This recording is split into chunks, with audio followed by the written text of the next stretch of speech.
Até quando a maternidade é sobre a mãe e até quando a maternidade é sobre a cria, a criança, o filho ou a filha? É isso que eu quero discutir com vocês aqui hoje, porque eu passei muito tempo pensando nisso nas últimas semanas. Então segura essa vinheta aí que logo logo eu já volto.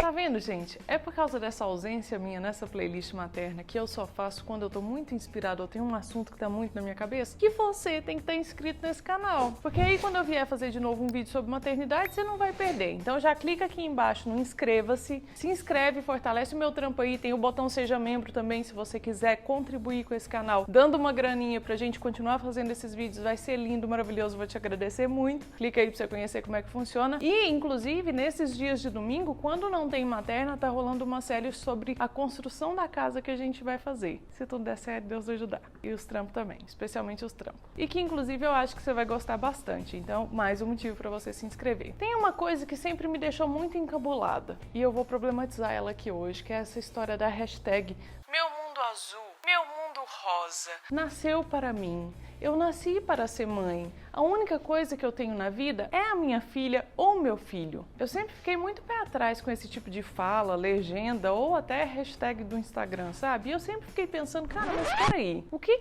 no fundo significa esse pronome de meu, é minha, nasceu pra mim, eu nasci para ser mãe? Porque lá no fundo, eu sempre fico com a impressão de que isso coloca algum tipo de peso ou de carga em cima da outra pessoa, que nesse caso é a criança. Vocês não acham? Tipo assim, tem uma expectativa internalizada nessa frase, eu acho. Tem uma espera, às vezes até uma simbiose, que fica bem clara pra mim em vários momentos. E foi a partir daí que eu comecei a pensar sobre esse assunto, trocar essa ideia com alguns amigos e falei, vou falar sobre isso no vídeo também. Porque inclusive outro dia eu tava falando com a Mari sobre essa ideia de vídeo e ela me falou, Tati, você falando sobre essas coisas me faz pensar numa outra coisa que a gente direto recebe e-mail aqui pra responder no canal, que é o fato daquelas mães que são muito possessivas ou controladoras, que ficam o tempo inteiro querendo saber o que a filha tá fazendo, pra onde ela vai, mesmo a pessoa tendo, sei lá, 30 anos de idade, ainda fica numa de querer cercear a liberdade ou controlar qual que é a carreira, profissão que a pessoa quer escolher. Além disso, e além dessas frases todas que eu falei aqui, tem uma outra também que me deixa bem pé da vida, que eu acho que tem muito a ver com a questão da possessão que a Mari estava comentando comigo e quero saber o que vocês acham, vai deixando aí nos comentários, que é o filho é meu, eu faço o que eu quiser, que geralmente vem depois de um pai ou uma mãe tá fazendo uma coisa totalmente abusiva ou agressiva em relação ao filho. Você nunca escuta uma mãe ou um pai falar o filho é meu, eu faço o que eu quiser, ele tá, sei lá, agindo de maneira carinhosa com o filho, né? Talvez dando colo, né? Tem essa história que os povos ficam, ai, você tá dando colo demais, vai deixar a criança mimada. Ai, acho que pode acontecer nesse caso exclusivamente quando a pessoa tá dando carinho. E foi daí que surgiu a pergunta com a qual eu comecei o vídeo de hoje, que é, até quando a maternidade ela é sobre você, ou no caso eu, porque essa pergunta vem em relação a mim, e até quando ela é relacionada ao filho ou à filha? E aí eu vou entrar na parte da confissão aqui. Eu acho até que a gente já comentou no materna aqui que eu soltei depois da quarentena que o caos foi instalado, né? Não existe mais educação ideal. Tá até o card aqui do último vídeo que a gente falou sobre isso e tudo mais. E eu acredito que muita gente vai se identificar quando eu confessar pra vocês que a minha treta e culpa de ser humano, mulher, pessoa que faz mil coisas ao mesmo tempo e ainda é mãe, aumentou e cresceu durante a quarentena, porque agora eu tô 24 horas por dia com a Clara e muito provavelmente quem tem filho aí também, né?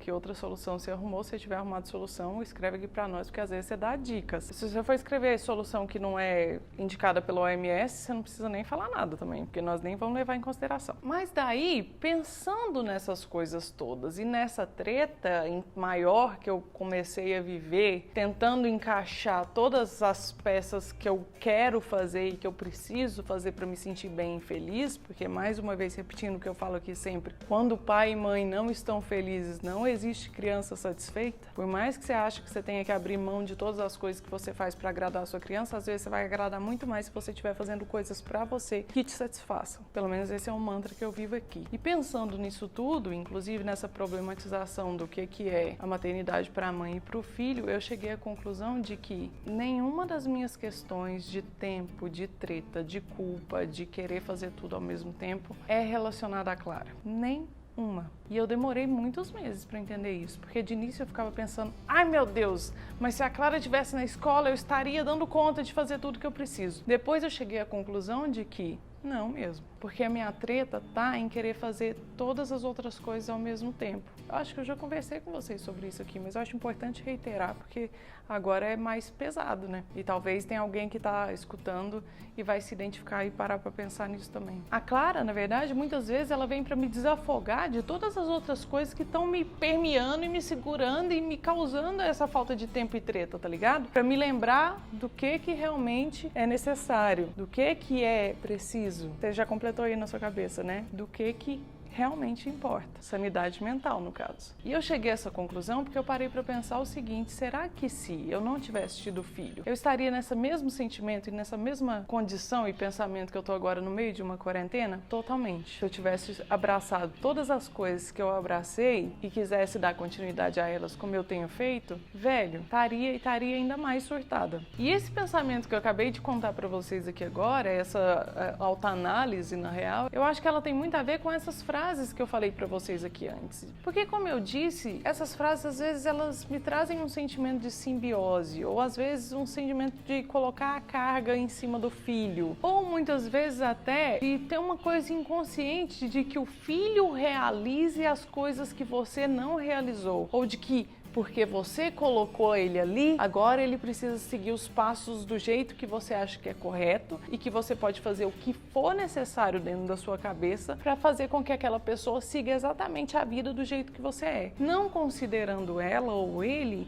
enquanto um indivíduo que já nasce com uma personalidade, que já tem suas vontades próprias e que deveria ter o direito de ir testando opções para moldar essa personalidade e esses desejos ao longo da vida. E é por isso que eu sempre acho um problema essa história de meu mundo rosa, meu mundo azul. O mundo rosa e azul, ele é realmente seu? Ou ele é do indivíduo que você colocou no mundo? Até onde esse rosa e azul, que na verdade aqui as cores são um simbolismo para tudo aquilo que envolve a criação e a convivência com uma criança enquanto pai e mãe, diz respeito a você e até onde diz respeito ao seu filho. Esse indivíduo que você colocou no mundo, ele está ali apenas para satisfazer uma vontade sua, um desejo seu, uma coisa que você algum dia almejou? Ele é um objeto? E para colocar no extremo maior ainda, ele é um fantoche? Ele vai seguir sobre as suas rédeas? Ou sei lá como é que chama aquelas linhas? Será que o seu filho ou sua filha realmente nasceu para ser seu e é a única coisa que você tem na vida? Ou ele nasceu para ser dele próprio, para ter as experiências próprias dele e para você poder estar ali próximo o tempo todo compartilhando dessas experiências boas e ruins junto com ele? E sabe uma outra coisa? Tem um outro link que eu acho que dá pra gente fazer e que eu acho que é uma carga muito grande que as pessoas colocam nas costas dos seus filhos, que é a questão de às vezes continuar num relacionamento ruim, bosta, que não tá acrescentando em nada, ou num trabalho bem merda, porque fica